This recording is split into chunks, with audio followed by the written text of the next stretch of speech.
Okay, so we're going to talk about exponential growth and decay. It's a pretty important concept. It's probably one of the most important when it comes to exponential functions.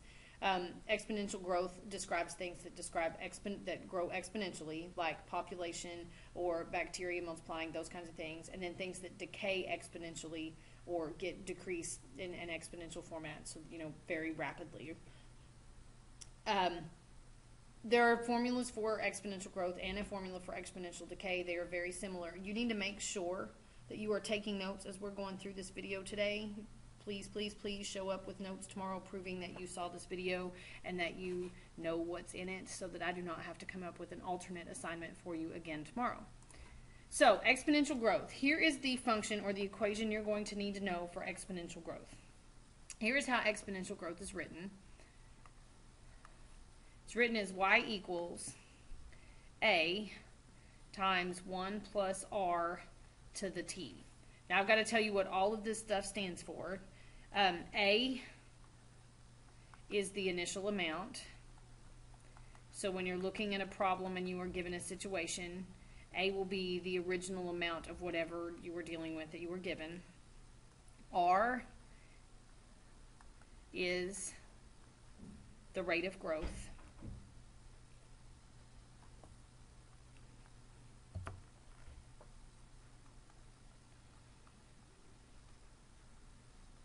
And T, you might guess, is the time. And so it's the time that you're dealing with in whatever problem that you have. So A is going to be your initial amount, R is the rate of growth, and T is the time. And as long as you have those three things, you can write an exponential growth equation from just about any problem that you were given. Now, exponential decay is how quickly something decays, and so it's dealing with things that are decreasing. So its function looks like this. Let's change colors here so you can see. Exponential decay is in this form. It is y equals a times 1 minus r to the t. So it's basically the same formula, only you have a minus instead of a plus. Everything means the same thing. A is the initial amount. So it's whatever you started with in your problem. R is the rate of decay.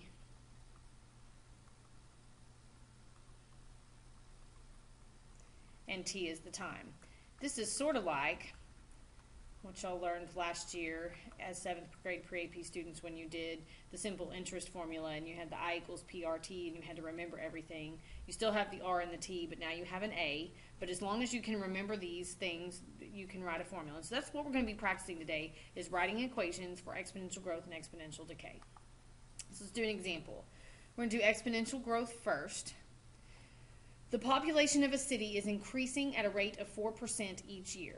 In 2000, there were 236,000 people in the city.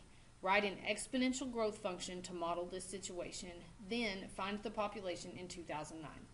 First thing we have to do is be able to write a function to model this situation. This is actually very important. People who study population growth and the things that are happening in our world and who say we're going to be out of these resources by this year, they do this using these kinds of functions because they know population grows exponentially and that this is the mathematical formula they use. So step one, we have to identify A and R. If you remember back over here, A is the initial amount, R is the rate of growth, because we're dealing with a growth problem here. So A is the initial amount. Well, our initial amount in this problem was how many people there started with in the city. Well, what we were given is that in 2000 there were this many people. So A is 236,000. I know that's a big number. It's okay. And then R is the rate of growth. Well, they tell you that it is increasing at a rate of 4% each year, but I cannot use 4% in a problem.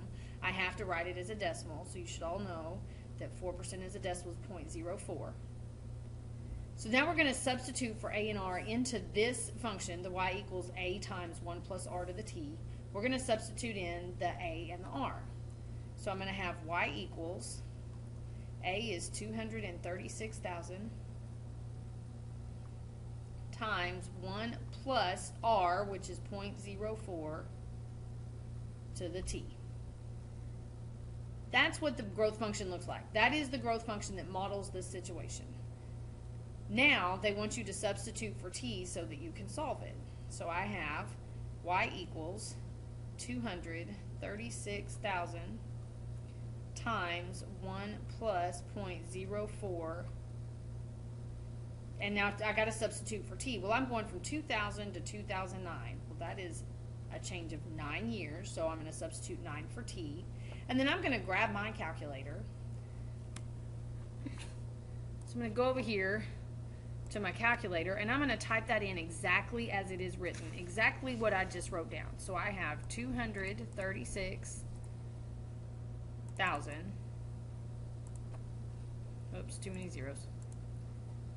Parentheses, because that's what I have written down, 1 plus 0.04, close my parentheses, to the power of 9. And I'm going to hit enter, and it's going to tell me the answer. That's all there is to it. You don't have to go get all fancy. Just use your calculator. That's what it's there for.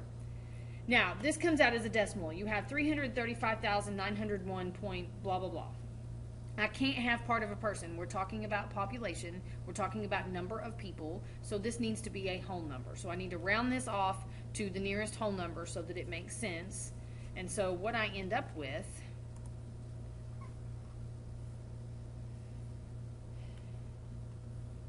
is 335,902 people in 2009. So if you're going to label this, this is people. So that's how many people there will be in this city in 2009 if the population continues to increase at that steady rate of 4% every year.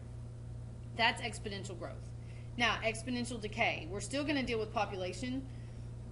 This time our people are moving from our city at a very fast rate because they don't want to live there anymore, or something bad has happened, there was an earthquake, I don't know, something. So the people are leaving this city in droves. But so the population of a city is decreasing at a rate of 6% each year. In 2000, there were 35,000 people in this city. Write an exponential decay function to model the situation, then find the population in 2012. We're going to start the same way. We're going to identify A and R. For this problem, A is 35,000 because that's how many people were in the city in 2000. That's the initial amount I was given. My rate is 6%, so that's 0.06. And I'm going to plug those in to that function that I had for exponential decay there. The only difference between it and the other one is that it has a minus instead of a plus. So I'm going to have y equals 35,000 times 1 minus 0.06 t. And I've got to substitute in for t. Go back to full screen here. I'm going to substitute in for t. And so I'm going to go up here. I'm going from 2000 to 2012, which is a change of 12 years.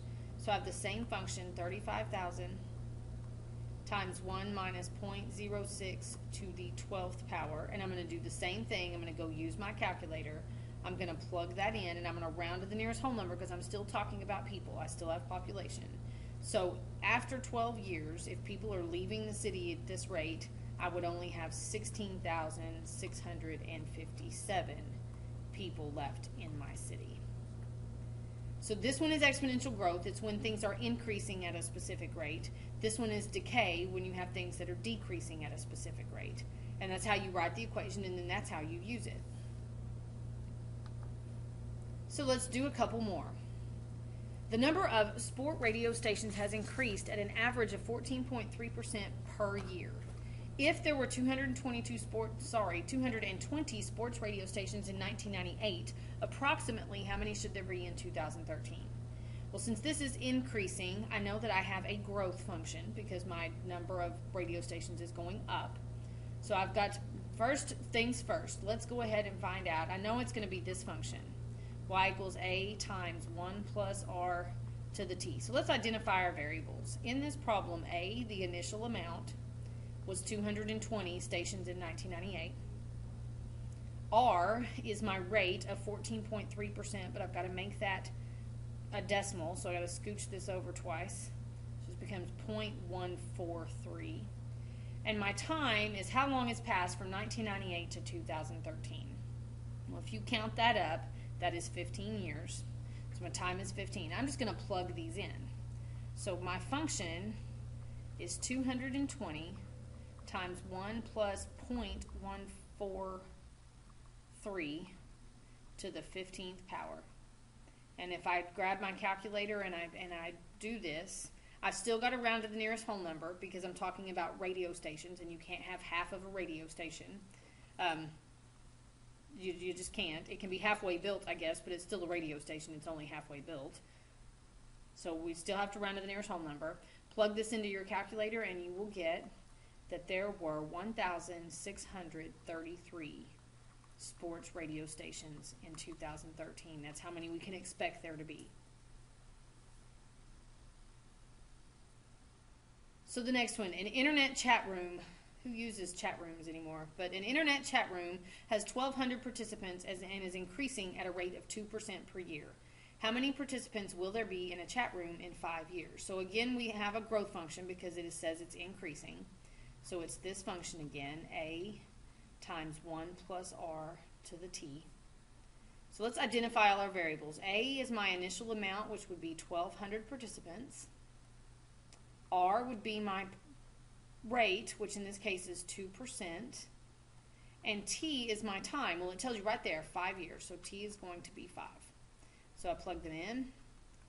I end up with 1,200 times 1 plus 0.02 to the 5th power. Plug that into my calculator. And again, you have to round to the nearest whole number. You're talking about participants in a chat room. You're talking about number of people. You can't have a part of a person. So you have 1,325 participants in 5 years. It's increasing rather slowly, but it is increasing exponentially. And so there is our decay function and what we would get, our growth function and what we would get in 5 years. So one more. They just want you to find the equation of the function that is shown in this table. So you were given a table and they want the equation of that function. I can find my constant factor pretty simply. It's a lot, but I can find my constant factor pretty simply by going through the table. I'm not going to do that. I'm going to go use my calculator, and knowing that we are studying exponential functions, that if I graph this, it's most likely going to be an exponential function. So I'm going to go to my calculator, just like I did a moment ago, except this time I'm going to go to Stat and Edit so that I can put stuff in my list. I have stuff in my list, so I'm going to go clear it out so that I can enter that information from my table. And so the table that they give me, my x values are -3, 1, 3, 4, and 8. And then my y values were 0.001, 0.625, 15.625, 78.125, and then a really big number, 48,828. One moment.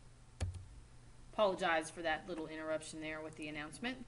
So I've entered my values into the table. I want to go find out the function. So I go back to Stat. I'm going to go over to Calc, and I'm going to scroll down to Exponential Regression, which is the EXPREG. So it's 0. I'm going to hit Enter, and I'm going to hit Enter again so that it will give me my equation. Now, it gives me these big long decimals. I'm going to round for the sake of rounding for my problem. And I'm going to come over here, and I know that it's going to have to be a function in this form. Y equals a times b to the x. My calculator said that a was 0.125, 0.00 something, so I can round it to 0.125. And that b was 4.99999. I'm going to call that 5 to the power of x. So I'm going to round to make this fit better. Now, if you want to deal with fractions instead of decimals, 0.125 is exactly the same thing as 1/8 times 5 to the x power.